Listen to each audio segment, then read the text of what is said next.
Okay, ಇಷ್ಟು ವರ್ಷ season ಅಲ್ಲಿ ಯಾವತ್ತೂ ಆಗದೆ ಇರೋದು ಒಂದು ಡೆವಲಪ್ಮೆಂಟ್ ಬಿಗ್ ಬಾಸ್ ನಲ್ಲಿ ಆಗುತ್ತೆ, ಅದೊಂದು ಗೆಜ್ಜೆ ಸೌಂಡ್.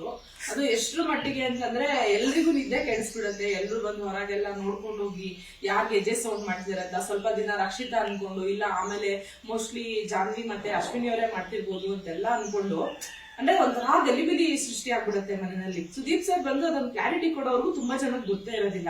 ಹೇಗಿತ್ತು ಆ ಸಿಚುವೇಶನ್ ಅಂತ ಎಲ್ರಿಗೂ? ಗೆಜ್ಜೆ ಸೌಂಡ್ ತುಂಬಾ ಸಿಲ್ಲಿಯಾಗಿ ಶುರು ಆಯ್ತು. ನಾವ್ ಯಾರು ಸೀರಿಯಸ್ ಆಗಿ ತಗೊಂಡೇ ಇಲ್ಲ. ಬಿಕಾಸ್ ವಿ ನ್ಯೂ ಅಂಥ ಬಿಗ್ ಬಾಸ್ ಮನೆಯಲ್ಲಿ, ಅಂಥ ದೊಡ್ಡ ಶೋನಲ್ಲಿ ಯಾವ ಪ್ರಿಕಾಷನ್ಸ್ ತಗೊಳ್ದೆ, ಪೂಜೆ ಪುನಸ್ಕಾರ ಮಾಡದೆ ಆ ಥರ ಶೋನ ಸ್ಟಾರ್ಟೇ ಮಾಡಲ್ಲ. ಅಂಥ ಶೋನಲ್ಲಿ ಗೆಜ್ಜೆ ಸೌಂಡ್ ಆಗತ್ತೆ ಅಂದ್ರೆ ಅದು ನಮ್ ಕಿತಾಪತಿಗಳ ಕೆಲ್ಸನೇ. ಅದು ಬಿಟ್ಟು ಇನ್ನೇನು ಇಂಪ್ಯಾಕ್ಟ್ಸ್ ಇರಲ್ಲ ಅನ್ನೋ ಕ್ಲಾರಿಟಿ ಅಂತೂ ಇತ್ತು. ಸೊ ಆಬ್ವಿಯಸ್ಲಿ ನಾವ್ ಅನ್ಕೊಂಡ್ವಿ ಗಿಲಿ ಮಾಡಿರ್ಬೋದು, ಅಭಿ ಮಾಡಿರ್ಬೋದು. ಹುಡುಗರು ತರಲೆ ಇರತ್ತೆ, ಇದು ಡಿಸ್ಟರ್ಬ್ ಮಾಡ್ಲಿಕ್ಕೆ. ಗಿಲ್ಲಿ, ಚಂದ್ರಣ್ಣ, ಅಭಿ, ಯಾಕಂದ್ರೆ ನಾವ್ಯಾರು ಎದ್ದಿರ್ಲಿಲ್ಲ.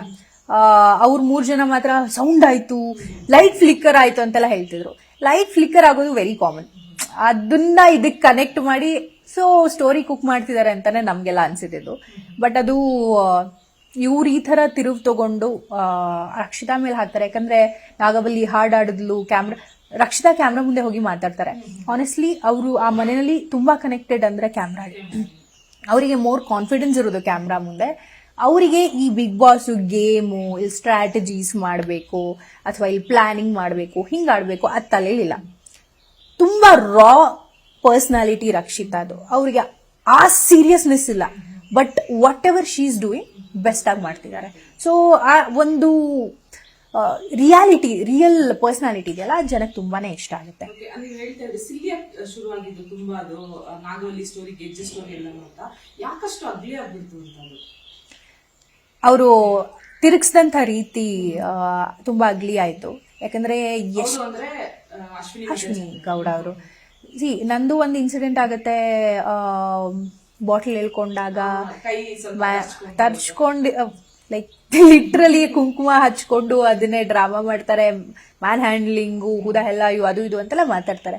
ಆಕ್ಚುಲಿ ಅದು ವೀಕೆಂಡ್ ಅಲ್ಲಿ ಡಿಸ್ಕಸ್ಸು ಆಗಿಲ್ಲ. ಸೊ ಅಕಸ್ಮಾತ್ ಆಗ ವಾರ್ನಿಂಗ್ ಸಿಕ್ಕಿದ್ರೆ ಈ ಗೆಜ್ಜೆ ಇನ್ಸಿಡೆಂಟ್ ಆಗ್ತಿರ್ಲಿಲ್ಲ.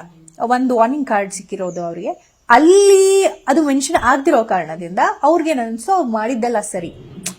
ಸೊ ಮತ್ತೊಂದು ಪ್ರ್ಯಾಂಕ್ ಮಾಡಿದ್ರು. ಅವ್ರ ಪ್ರಕಾರ ಅಲ್ಲಿ ಇರ್ಬೇಕು ಅಂದ್ರೆ ನಿದ್ದೆನಲ್ಲೂ ಪ್ರ್ಯಾಂಕ್ಸ್ ಮಾಡ್ತಿರ್ಬೇಕು, ನಿದ್ದೆನಲ್ಲೂ ನಾನಿದ್ದೀನಿ, ನಾನ್ ಲೀಡರ್ ಅಂತ ತೋರಿಸ್ಕೋಬೇಕು. ಹಂಗಾಗಿ ಅಂಡ್ ಜಾನ್ವಿ ಅವ್ರಿಗೂ ತುಂಬಾ ಇನ್ಫ್ಲುಯೆನ್ಸ್ ಮಾಡಿದಾರೆ ಅವರು. ಸೊ ಸಿಲ್ಲಿಯಾಗಿ ಶುರುವಾದಂಥ ಫೈಟು ಅವರು ನಾಗವಲ್ಲಿ ಹಾಡಾಡಿದ್ರು ಅಂತ ಅದು ಬೇರೆ ತರ ತಿರುವು ಪಡ್ಕೋತು. ಅಂಡ್ ಅಶ್ವಿನಿ ಅವ್ರು ಹೇಳ್ತಾರಷ್ಟೇ, ನಾನು ಅಶ್ವಿನಿ ಗೌಡ ಆಗಿಲ್ಲ ಅಂತ.